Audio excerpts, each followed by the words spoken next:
world faces a very challenging and dangerous transformation. The COVID-19 pandemic not only threatens the health and lives of hundreds of millions of people, but puts at risk the global economy. China, where the pandemic originates, is the perpetrator of this tsunami. Its management of the virus, its mishandling of the outbreak, its lies, and its purposeful omissions in its reports to the world media have shaken the international community. Half of the population of our planet is under some form of lockdown because the virus might have escaped from a laboratory in China. National economies are falling apart. Businesses are getting bankrupt. Dozens of millions of people are losing their jobs. An increased impoverishment sketched out on the horizon. There's no precedent to such a catastrophe. The Chinese Communist Party bears the full responsibility of the COVID-19 pandemic. Right from the beginning in November 2019, it silenced the doctors and whistleblowers who sounded the alarm about the danger of a pandemic. These humanists were not politically motivated. They were not anti-communist. They were just concerned about public health in China and in other countries.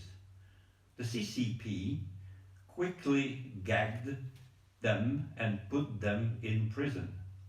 Throughout the 20th century, the lack of freedom of thought and freedom of expression has been one of the main characteristics of all communist regimes around the world. Censorship and propaganda have been set in their DNA. Exposing the failures of the Communist Party in China is almost equivalent to a blasphemy, as if the CCP was God and its doctrine a sacred text. For the CCP, it's a matter of life or death to severely and quickly silence and repress any criticism. In March, Bitter Winter reported the strange story of a paper written by two Chinese researchers and published on the international scholarly database ResearchGate, from which it disappeared a few days after having been uploaded. These Chinese scholars suggested that the virus came from bats, but as there are no wild bats carrying that kind of virus in or around Wuhan, they assumed that the virus could come from bats kept in one of the two laboratories operating in Wuhan. They never claimed that the virus was created on purpose in a Chinese laboratory. The activities of these two research centers had for a long time been shrouded in secrecy. France, which was a partner in some of their projects, was never allowed to have access to their facilities. Chinese official journalists have no freedom of expression once the political management of the country is questionable.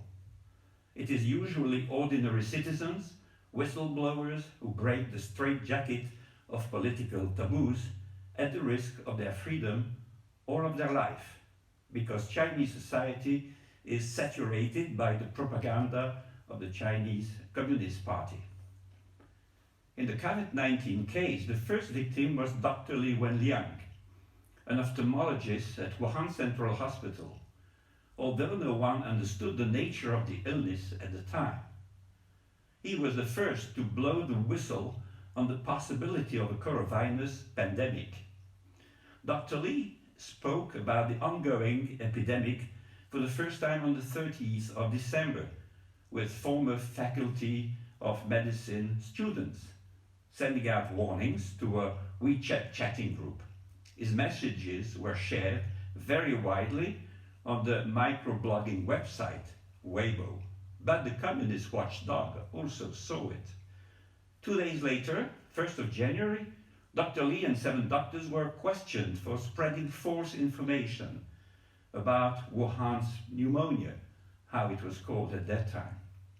On the 2nd of January, China's Central Television publicly announced the punishment of 8 people spreading rumors on Wuhan's pneumonia. On the 3rd of January, the 8 doctors, including Dr. Li, were forced to sign a statement recognizing that he had spread false rumor, or so-called false rumor. 1 month later, the young doctor tested positive for COVID-19 and he died a week later.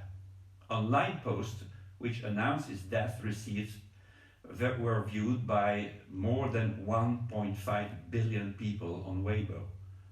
A photo of him wearing a face mask went around the Chinese blogosphere with the hashtag "We want freedom of expression" and was used in more than 2 million posts before being censored. Chen Qiushi, a Chinese lawyer and human rights activist, became widely known for providing first-hand covering of the COVID-19 in China and criticisms of the government response.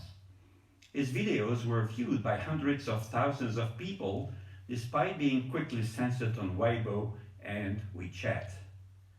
His Weibo account was deleted 2 days later. He was last heard from on the 6th of February.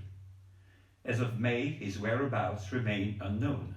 Friends of the family say that he is being detained.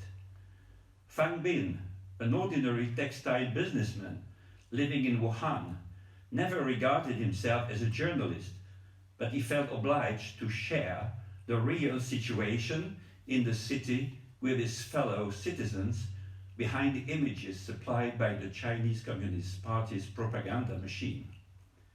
In his first video report on the 25th of January, he documented the saturation of the hospitals.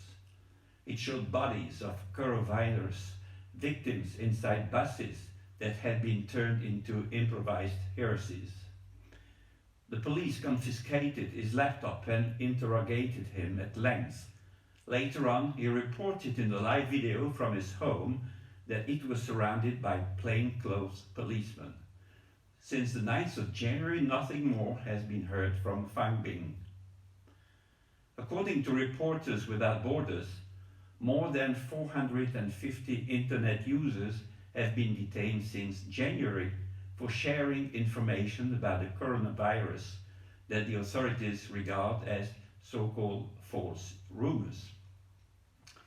Now, what to do and how? By relying on the extensive use of new technology, President Xi Jinping has succeeded in imposing a social model in China based on control of news and information and online surveillance of its citizens. China languishes near the bottom of the Press Freedom Index of Reporters Without Borders.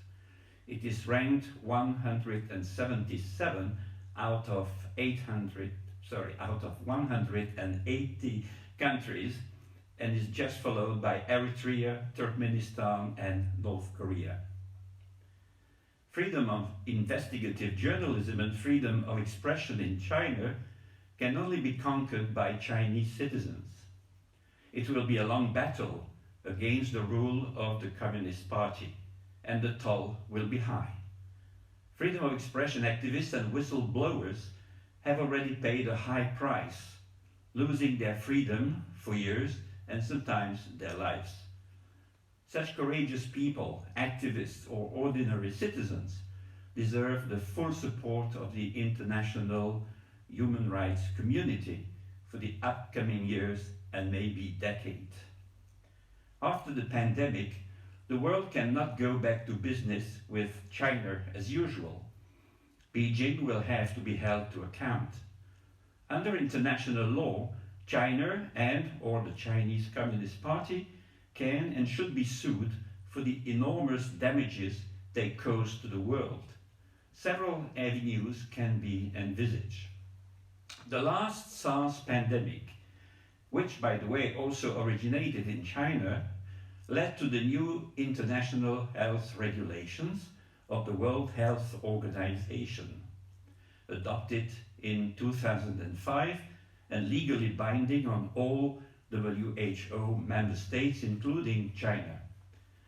These regulations refer inter alia to SARS as well as to similar diseases caused by a new subtype, and such is the virus responsible for COVID-19, and also establish an obligation by member states to share relevant information within the WHO within 24 hours.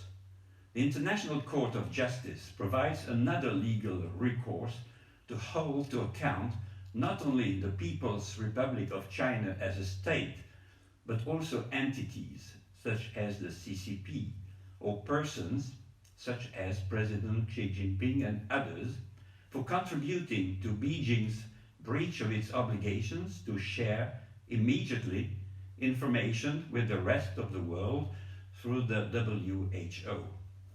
China may reject the jurisdiction of the International Court of Justice, whose president happens to be a Chinese, Mrs. Xue Hanqin. However, there are alternative ways to sanction the wrongdoers. Law firms in North America are preparing civil lawsuits to hold accountable China, the CCP, Xi Jinping and his accomplices in the cover-up of the pandemic, and to seek damages for the enormous amount of death, tragedy, and financial damages that they caused. Additionally, the Global Magnitsky Act of 2016 authorizes the United States to take action against human rights offenders. The question is, what will the European Union, which claims to be a soft power, courageously dare do? As to human rights NGOs, their objectives are clear. They should call upon the Chinese government to lift censorship and allow the free flow of information, press and media reporting, and free expression.